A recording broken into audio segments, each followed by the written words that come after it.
Hello friends, Mithu kitchen ব্লগসে আপনাদের স্বাগত। আজকে আমি একটা দারুণ রেসিপি আপনাদের সাথে শেয়ার করছি। যে রেসিপিটি আপনারা সন্ধ্যাবেলা বা সকালবেলা চায়ের সাথে বা এমনি স্ন্যাক্স খেতে দারুণ লাগবে। তার জন্য আমি নিয়ে নিচ্ছি ব্রেড। খুব সহজ উপাদানে তৈরি হয়ে যাবে, কম সময়ের মধ্যে 10 মিনিটের মধ্যে তৈরি হয়ে যাবে। কোনো রকম ময়দা বা কর্নফ্লোর বা ডিম ছাড়াই তৈরি হয়ে যাবে। তো ব্রেডের চারপাশটা আমি এভাবে একটু ছুরি দিয়ে সাইজ করে কেটে নিচ্ছি 4 কোনা করে।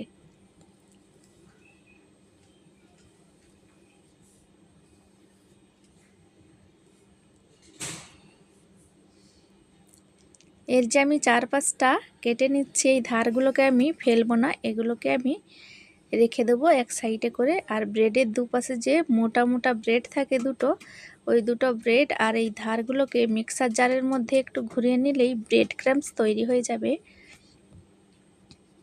এই ব্রেড ক্রাম্পস দিয়েই আমি এই রেসিপিটা তৈরি করে নেব। তো দেখুন, ব্রেডগুলো এদিকে আমার কাটা হয়ে গেছে, একটা প্লেটের মধ্যে নিয়ে রেখে দিয়েছি। আর এগুলোকে আমি ব্রেড ক্রাম্পসের জন্য মিক্সার জার নিয়ে একটু ঘুরিয়ে নিচ্ছি।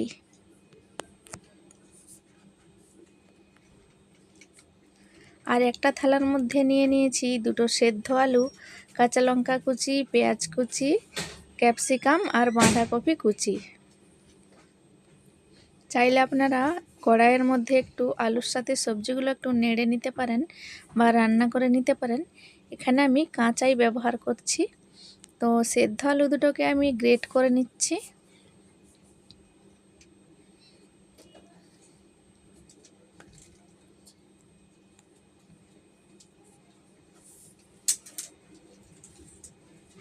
আলু গ্রেট করা হয়ে গেছে।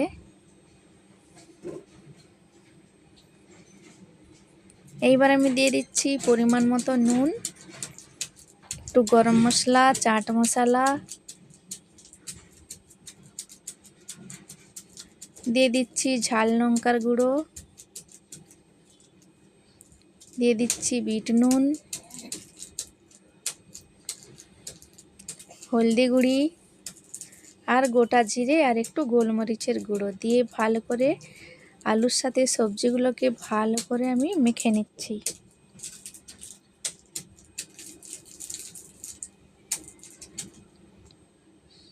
এইভাবে করে একটু হাত দিয়ে আমি মেখে নিয়েছি।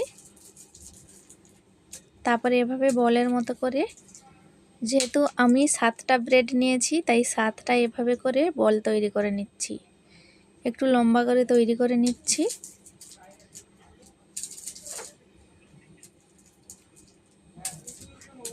দেখুন 7টাই বল তৈরি করে নিয়েছি। আর এই থালার মধ্যেই আমি দিয়ে দিচ্ছি ব্রেড ক্রাম্পস, যেটা আমি এখনই বানালাম মিক্সার জারের মধ্যে দিয়ে। দেখুন কতটা সুন্দর হয়েছে। তারপরে একটা বাটির মধ্যে নিয়েছি জল। তারপরে এক এক করে এভাবে ব্রেডের স্লাইসগুলোকে জলের মধ্যে একটু ডুবিয়ে নিয়ে হাত দিয়ে এভাবে করে একটু জলটাকে ঝাড়িয়ে নিতে হবে। তারপরে এই যে আলুর বলটা তৈরি করেছি, এই আলুর বলটা দিয়ে এভাবে ব্রেডের সাথে এভাবে করে একটু প্যাক করে নিতে হবে।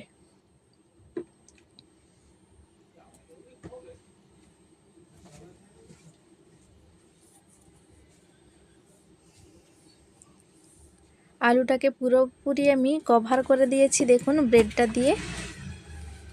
এইবার আমি এই ব্রেড ক্রাম্পসের মধ্যেই গড়িয়ে নিচ্ছি সরাসরি। কোনো রকম ডিমের ঘোলা বা ময়দার ঘোলা বা কর্নফ্লোর ছাড়াই আমি এভাবে খুব সহজভাবে কম সময়ের মধ্যে কম উপাদান দিয়ে এভাবে করে ভেজ ব্রেড চপ তৈরি করে নিচ্ছি। দেখুন কত সুন্দর কোটিং হয়েছে। এভাবে করে আমি সবগুলো ব্রেডগুলোকে এভাবে জলে জাকিয়ে তারপরে আমি জলটাকে নিংড়ে আলুর বলটা দিয়ে এভাবে করে ব্রেড ক্রাম্পসে গড়িয়ে তৈরি করে নিচ্ছি। সকালবেলা বা সন্ধেবেলা কোনো কিছু খেতে ইচ্ছে করলে চটপট 10 মিনিটের মধ্যে, তাহলে আপনারা এইভাবে খুব সহজেই তৈরি করে নিতে পারবেন। হাতের কাছে থাকা সামান্য উপাদান দিয়েই তৈরি হয়ে যাবে। আর খেতেও অসাধারণ লাগে। একবার বানিয়ে অবশ্যই দেখতে পারেন।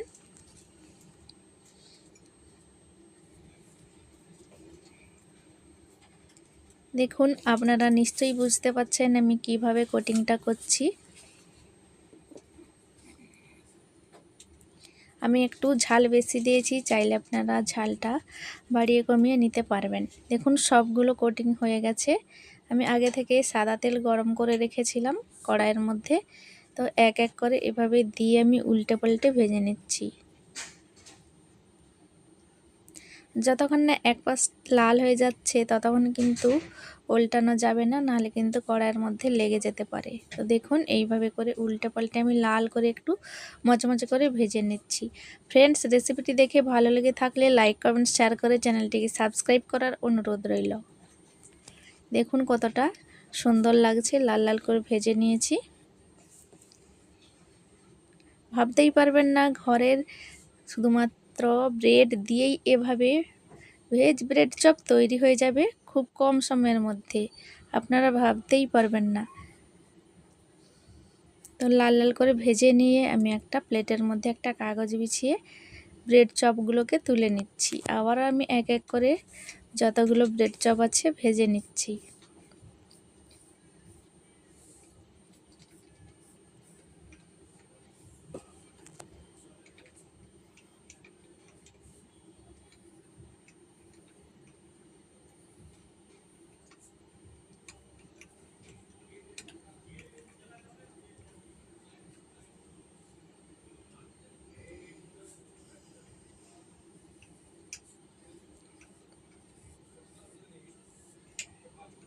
বেশি কিন্তু টাইম লাগবে না, ফটাফট তৈরি হয়ে যাবে। আর এগুলো আমি আলু দিয়ে তৈরি করছি, আপনারা চাইলে ননভেজ দিয়েও তৈরি করতে পারবেন।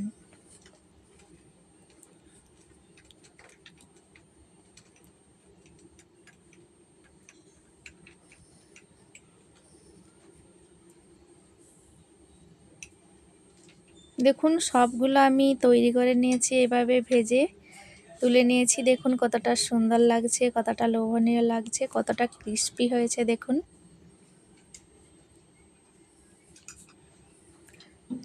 একেবারে আলু ভর্তি করে দিয়েছি আমি,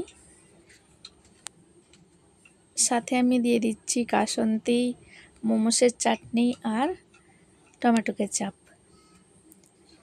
একটা ভেঙেও দেখিয়ে দিচ্ছি বা কেটেও দেখিয়ে দিচ্ছি। ফ্রেন্ডস, আজকের ব্রেড চপ রেসিপি আপনাদের কেমন লাগলো কমেন্ট করে অবশ্যই জানাবেন, আর ভালো লাগলে একটা লাইক করে দেবেন। তো ভিডিওটি আমি এখানেই শেষ করছি, দেখা হবে পরবর্তী ভিডিওতে নতুন রেসিপি নিয়ে। ভালো থাকবেন, সুস্থ থাকবেন।